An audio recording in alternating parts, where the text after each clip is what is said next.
All right, today I just kind of had a thought. I was sitting in church and the pastor was talking about how uh, Jesus died to wash away our sins. And in the same breath, he said our sins really don't get washed away. He said what happens is basically they go behind God's back and God never looks at them again. And then he also said that when the sins are washed away, they're cast into the bottom of the ocean so that they are never seen again.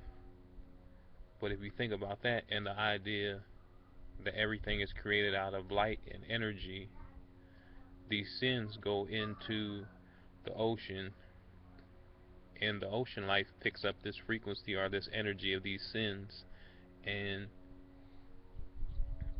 a mass society consumes these sea creatures.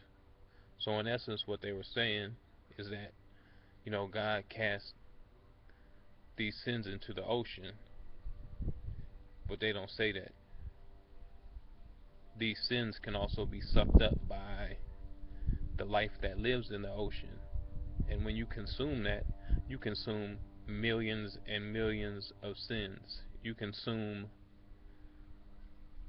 I don't know, you consume 10,000 years worth of sins in a dish because that's the concept the church came up with, which um,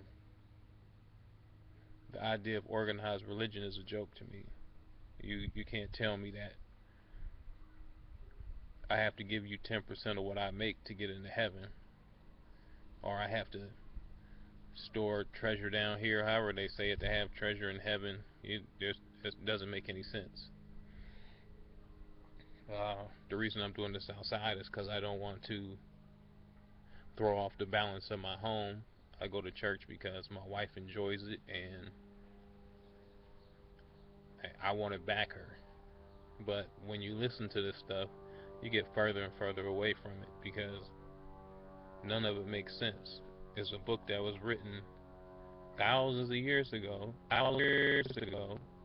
that people want to use as today, and it never expands, it never changes, it just stays the same. It's the same stories over and over again. It's the same plot over and over again.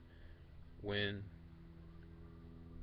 things have changed, things have evolved, things have moved on, things are changing the way the earth is spinning, the way the earth is vibrating, the frequency of the earth.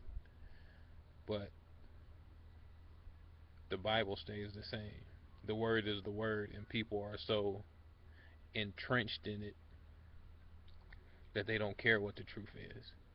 People are so indoctrinated by the Bible because their parents took them to church when they were kids, and their parents' took their parents to church, and so on. It goes all the way back to the beginning when Rome actually decided to come up with the idea of organized religion. It's a big key to control a mass amount of people and make them feel like they're free. You're not free if you're being controlled. There's no possible way. It doesn't make sense. So I just kind of had to get that off of my chest, and I'll be back with some more because I'm on my own little spiritual journey, and I just want to take some time to kind of build and expand on my own. You know, I am who I am, and I won't understand who I am until I realize that this 3D reality is just like the Matrix. It doesn't exist. We have a higher existence than this. We are more than this. And this is just a learning experience for us. So I'll be getting back to you at a later date. Namaste.